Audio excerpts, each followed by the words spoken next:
اهلا بيكم في سلسله تصميمات اغرفه المدرسين. النهارده ان شاء الله الدرس الثالث في السلسله، وهنشرح فيه ازاي عملنا التصميم اللي ظاهر قدام حضراتكم ده. وطبعا لو حابب تعرف تفاصيل اكتر في التصميم هتكمل معايا الفيديو لحد الاخر. ما تنساش انك تسيب لي الكومنت بتاعك في اخر الفيديو وتقول لي برضو ايه رايك في التصميم ومحتاج نعمل ايه المره الجايه. شكرا ليكم ان احنا وصلنا 1000 سبسكرايب.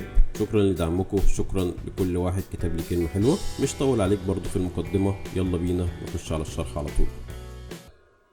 اول حاجه بنيجي نعملها وهي بنفتح مقاس جديد، نضغط على كرييت نيو.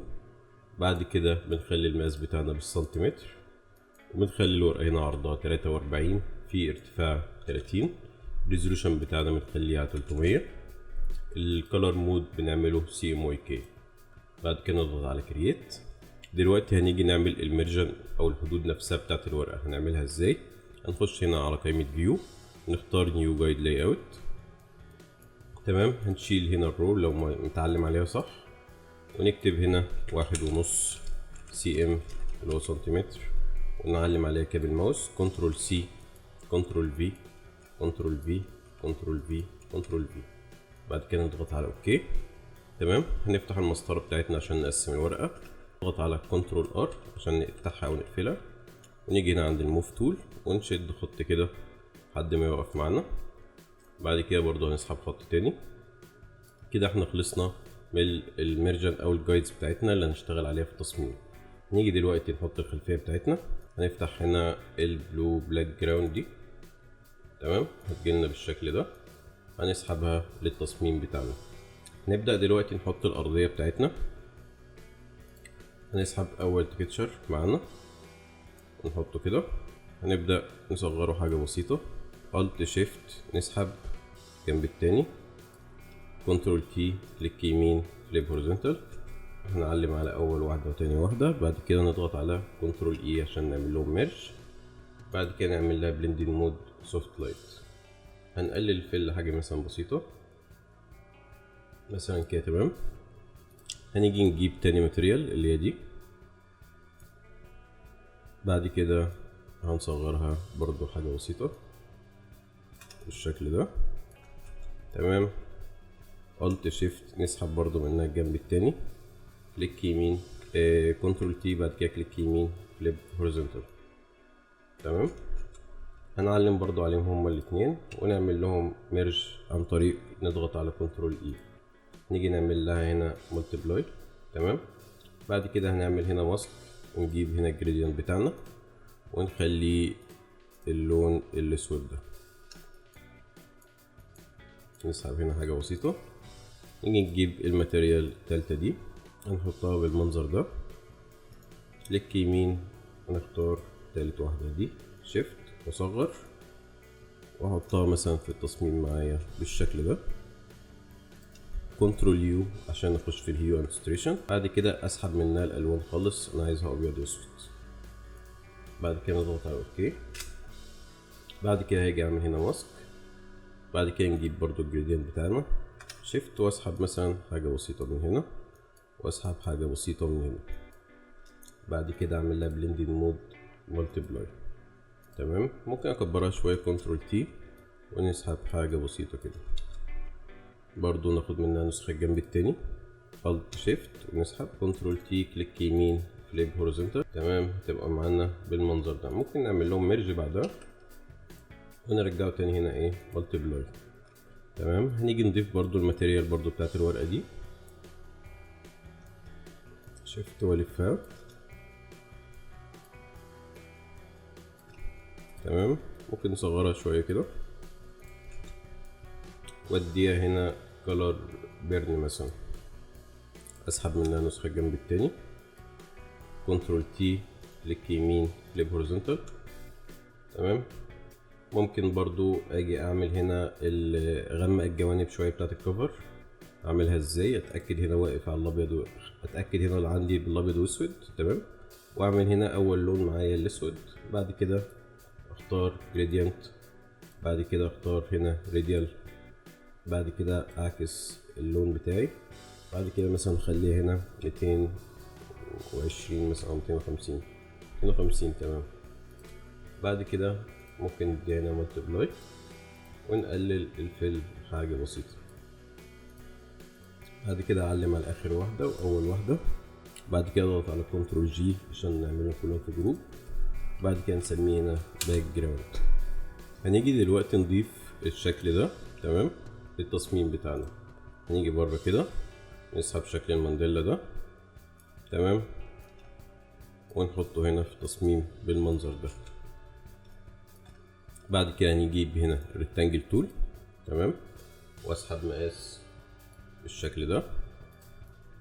بعد كده نخش نعمل زوم، نبدأ نظبطه على شكل المانديلا ده، نظبط العرض بتاعه تمام. ممكن انزله وراه هنا. بعد كده اعلي الراودنس بتاعه تمام. كنترول تي اكبره شويه تمام. ممكن نظبطهم برضو نوسطنهم مثلا بالمنظر ده تمام. هاخد منه نسخه كمان ونخفي او تاني نسخه احنا عملناها. بعد كده هجيب هنا الجريدينت اللي احنا نزلناه واحطه هنا على الشيب بتاعتي. ثواني كده هننزله بالمنظر ده كده. هنيجي نخش هنا على الشيب تمام. بعد كده نخش هنا على الفيل ونديله هنا مثلا ريفلكتد تمام. ممكن نغير الانجل بتاعته مثلا بالمنظر ده. هديله برضو ستروك، خش على الجريدينت برضو.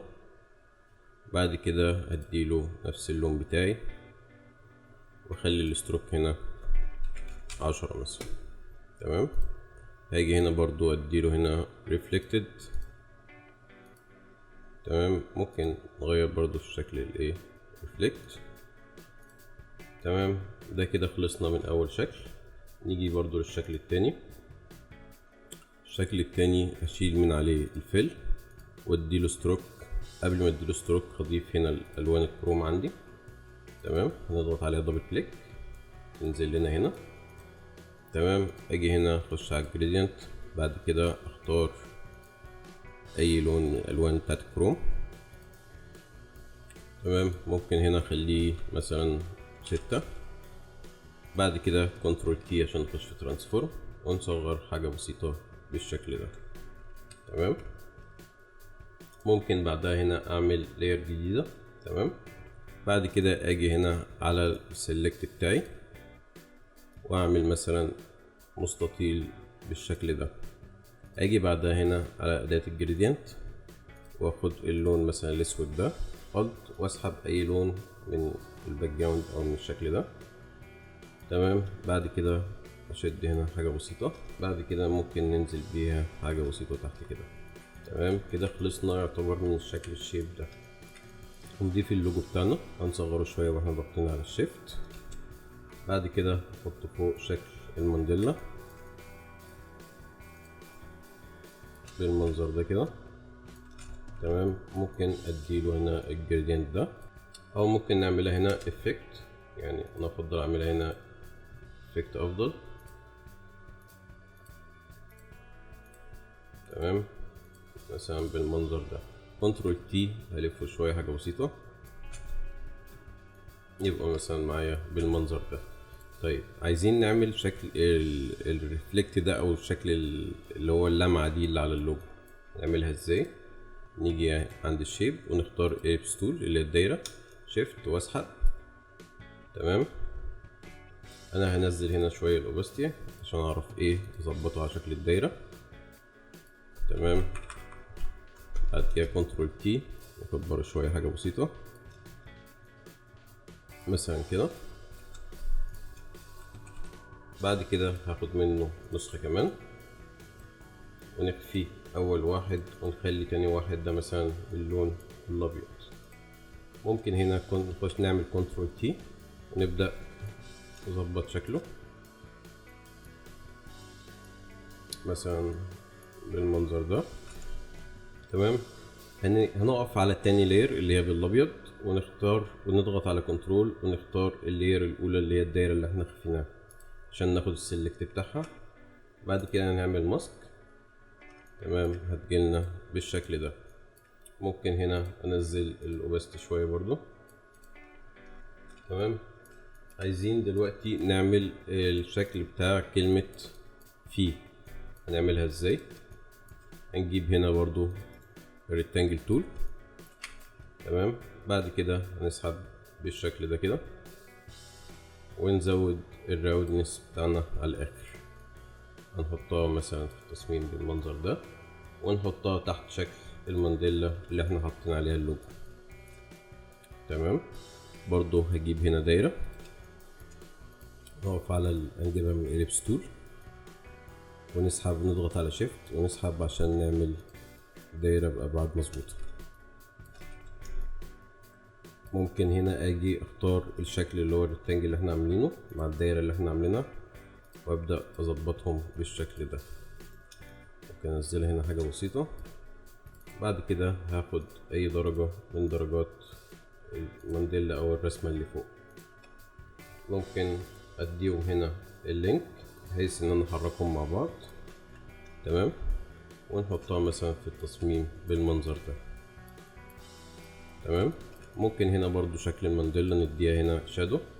هنخش تحت على قائمة الافكت ونعمل لها دروب شادو. ممكن اختار اي درجة من درجات الغامقة. تمام. مثلا بالشكل ده انا شايف كويس.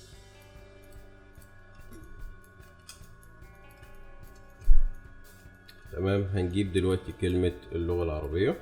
بعد كده هناخد الاشكال بتاعتنا نحطها في جروب اللي هي شكل المانديلا والشيب اللي وراه. هنعلم عليهم، هناخد دول كده. ممكن نمسح الدايرة دي اولا ملهاش لازمة. بعد كده نعلم عليهم كلهم. بعد كده نضغط على كنترول جي عشان نعملهم جروب. نكتب مثلا عليه هنا ايه، لوجو مثلا. هنجيب كلمة اللغة العربية ونحطها مثلا بالشكل ده تحت. لو حسيت برضو شكل المانديلا نازل شوية، انا ممكن برضو ايه ارفعه شوية فوق مثلا بالمنظر ده. هنكبر كلمة اللغة العربية شوية، نحطها مثلا بالشكل ده كده. دلوقتي عايزين نلون التشكيل بتاعها. هنعملها ازاي؟ هنعمل هنا سوليد كولر، ممكن نسيبها بأي لون. بعد كده اخد مثلا اللون ده، كليك يمين عليها كرييت كليبن ماسك، هتنزل لي بالشكل ده. هعمل انفيرت للماسك، اقف على الماسك واضغط على كنترول اي عشان اعمل انفيرت او عكس الماسك. هاجي هنا عند البرش تول وابدا امسح بالمنظر ده. طبعا قلنا لو ما مسحش معاك يبقى تعكس الالوان، لو ما مسحش كده يبقى تعكس الالوان وتبدا ترجع اللون بتاعك على التصميم.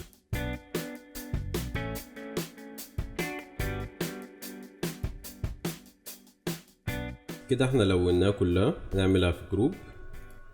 بعد كده نعلم عليهم هما الاثنين كنترول جي وناخدها مثلا نسخة معانا مثلا فوق الت شيفت واسحب كده. هنيجي نجيب دلوقتي صورة الشكل ده، الورقة دي، ونحطها في التصميم هنا. ممكن هنا مثلا نسمي اللايرات بتاعتنا، نكتب رابط مثلا 2، ناخد منها برضو كوبي. تمام. نكتب هنا 1. هنجيب هنا شكل الورقة دي. بعد كده هنبدأ نديها سوليد كولر ونختار مثلا الدرجة دي، كليك يمين كرييت كليبن ماسك. بعد كده هبدأ اجيب صورة طه حسين اسحبها معايا، هنصغرها حاجة بسيطة ونحطها في التصميم بالشكل ده. انا اعمل لها برضو اضغط على كليك يمين كرييت كليبن ماسك عشان ادخلها جوه شكل الورقة. بعد كده هضيف الماتيريال دي بتاعت الورقة ونصغرها حاجة بسيطة. بعد كده هديها هنا مالتيبلاي.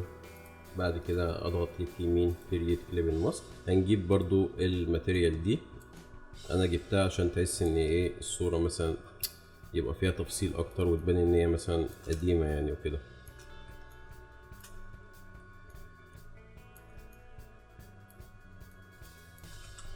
كليك يمين كرييت كليبن ماسك. تمام. انا ممكن اديها هنا مالتيبلاي، بس انا لو اديتها مالتيبلاي هتغمق لي الصورة قوي، فانا اديتها هنا سوفت لايت عشان اخد بس التفصيل اللي فيها. ممكن مثلا هنا نخليها 49 او 50 يعني. انا دلوقتي الصورة عندي هنا بالابيض واسود، انا عايز اخليها برضو تخش في المود او اللون الازرق عشان تبقى ماشية مع التصميم. اختار هنا مثلا الكولر بالانس، بعد كده هديها شوية سيان، واجي هنا برضو عند البلو اديها شوية بلو. دي اول صورة هناخد منها، هنعملها في جروب ونكتب مثلا هنا طه حسين. بعد كده هناخد منه نسخة، الت شيفت اسحب الجنب التاني، كنترول تي عشان اخش في ترانسفورم اصغره حاجة بسيطة. بعد كده ممكن اضغط على كنترول تي واعمل لها فليب هوريزونتال عشان ما تبقاش نفس شكل الورقة اللي جنبها يعني. ممكن هنا نشيل صورة طه حسين ونجيب صورة نجيب محفوظ ونحطها مثلا بالشكل ده ونصغرها حاجة بسيطة. بعد كده تبدأ تظبط الصورة على الشكل اللي قدامك. برضو هنعمل لها هنا ماسك ونشيل صورة طه حسين دي. بعد كده ناخد دول برضو كليك يمين كريت ليبل ماسك. دلوقتي عايزين نشيل الالوان اللي في الصورة، هنضغط على كنترول يو هيفتح لنا الهيو انستريشن. هنسحب السلايدر ده لحد الاخر او تكتب -2. تمام. ممكن برضو ناخد من الصورة دي برضو نسخة ونحطها مثلا الجنب التاني. ممكن برضو نظبط الفروقات ما بينهم بالشكل ده. هنجيب صورة عباس العقاد ونحطها هنا،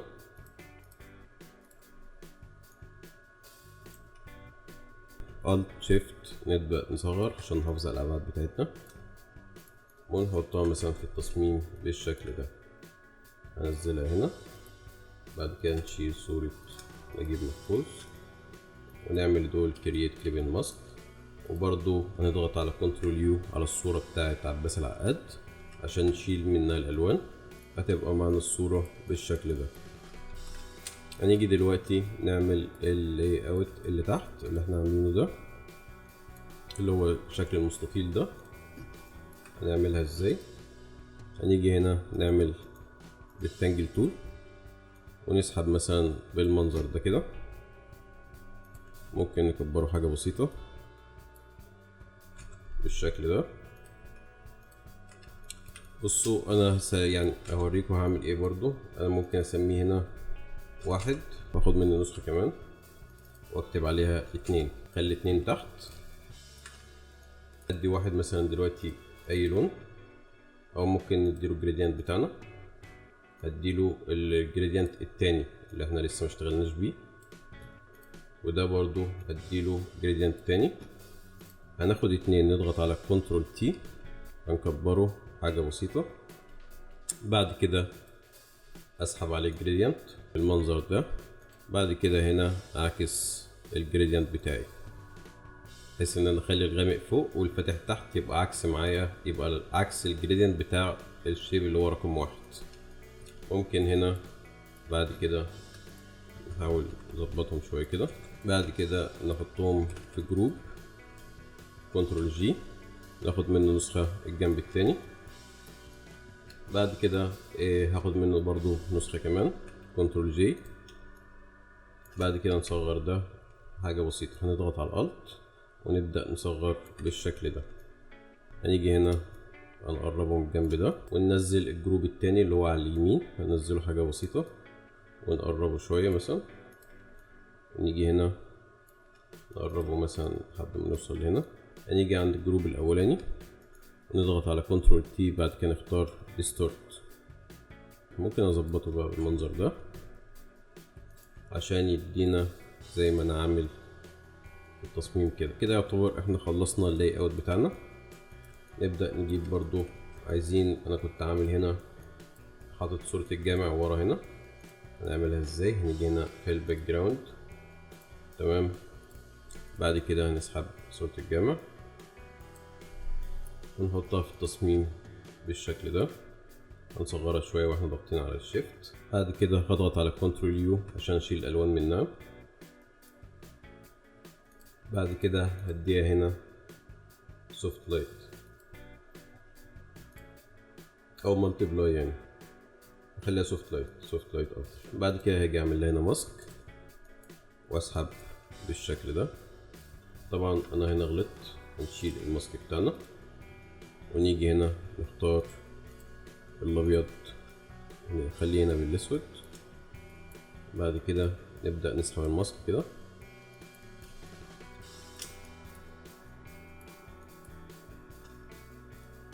هنرفع صورة الجامع شوية. تمام، ممكن كلمة اللغة العربية برضو نرفعها شوية. بعد كده هنجيب صورة الجامع اللي احنا حاطينه تحت، الجامع ده هنحطه التصميم بتاعنا. Alt Shift ونصغر حاجة بسيطة، هنحطه مثلا معنا بالشكل ده. ممكن نصغره حاجة بسيطة واديله مثلا blending mode soft light.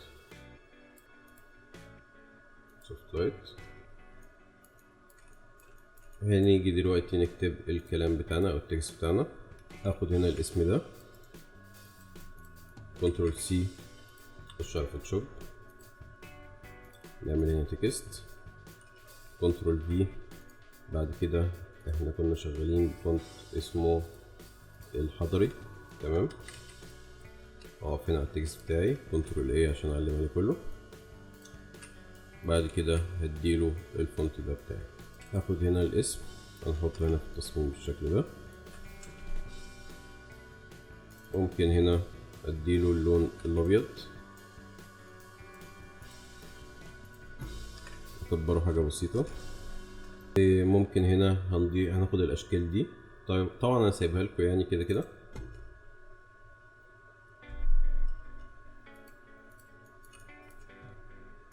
تمام، هناخد الشكل ده، كنترول سي، كنترول شيفت في عشان ينزل لنا في نفس المكان، ونسحبه للتصميم بتاعنا، كنترول تي عشان نخش في ترانسفورم ونلفه حاجة بسيطة كده. تمام، Alt Shift ناخد منه كوبي، كنترول تي عشان نلفه. تمام، نعلم عليهم هما الاتنين، كنترول اي عشان نعمل لهم ميرش. تمام، نصغر بحاجة بسيطة ونحطها في التصميم بتاعنا بالشكل ده.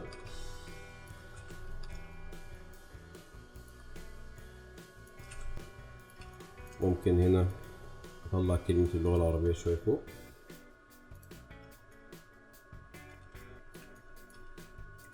بعد كده هدي للشيب بتاعي ده Effect Color Overlay واختار مثلا اللون ده، او ممكن اختار اللون ده. تمام، هنصغره حاجة بسيطة.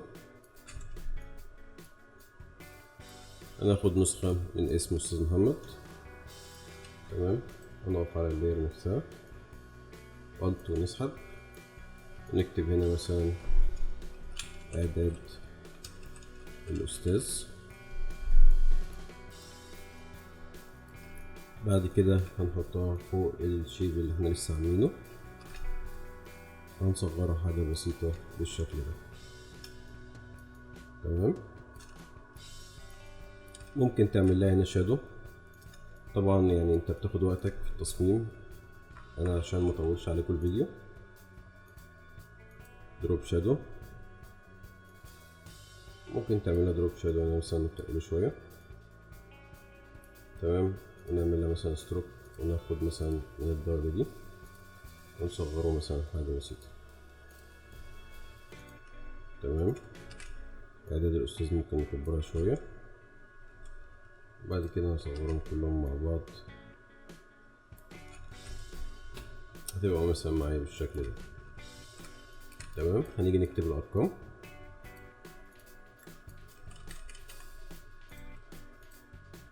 نعمل برضو تكست ونكتب الأرقام بتاعتنا. أنا شغال بخط اسمه بي بس. تمام، أنا شغال بالخط ده.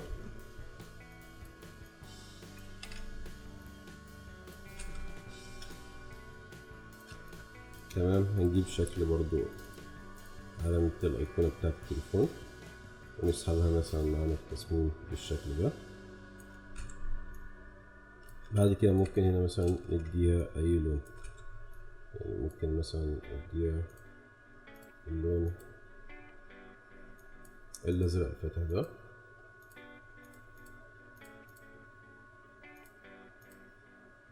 ممكن اديها مثلا اللون ده. كنترول تي عشان نخش في ترانسفورم نصغره حاجة بسيطة. تمام. ممكن برضو ناخدهم في جروب، ناخد منه نسخة الجنب التاني. تمام. طبعا انت بتاخد راحتك في التصميم، انا عشان مطولش عليكم الفيديو فانا بوريكم الفكرة اتعملت ازاي. وبرضو كل ما انت تاخد وقتك كل ما التصميم يبقى مظبوط معاك. تمام. هنيجي هنا نعمل برضو دروب شادو لاشكال شكل الورقة. تمام. ممكن اعلي السايز شوية. بعد كده هنضغط هنا على الافكت، كنترول كليك يمين، وبعد كده كوبي لاير ستايل ونحطه عندنا في الاشكال التانية.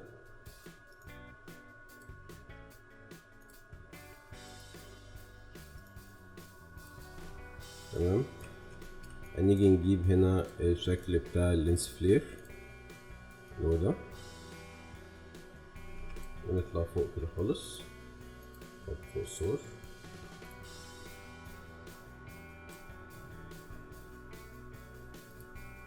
بعد كده شيفت الت نصغر حاجة بسيطة.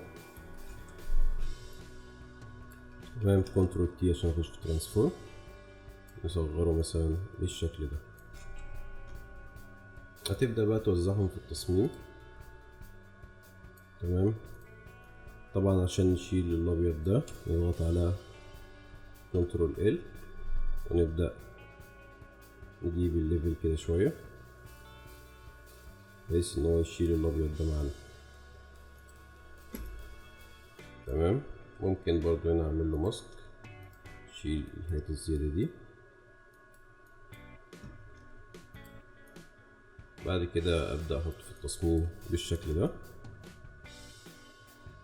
طبعا كل ما تاخد وقتك كل ما الدنيا هتبقى مظبوطة معاك اكتر. انا برضو بوريك الفكرة على السريع. مثلا ممكن دي تلفها. طبعا انت يعني انا اخدهم كلهم نفس المقاس، لا انت هتكبرهم، مثلا هتصغر هنا شوية، هتصغر مثلا دي شوية، هتكبر مثلا الفوق دي شوية كده، يعني انت وعينك يعني. بعد كده هنضيف اللي هو سينماتيك لايت ده، هنحطه تحت هنا، هنحطه تحت الصور.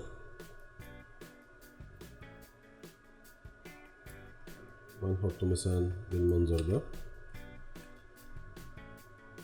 كنترول تي نخش في ترانسفورم ونصغره مثلا بالشكل ده، نعمل له هنا سكرين. بعد كده كنترول ال عشان نجيب الليفلز ونبدأ نعمله كده مثلا لحد ما يتشال معاك الحاجات البيضة دي، او ممكن تعملها بالماسك برضه. هنيجي نكتب بعد كده كلمة في،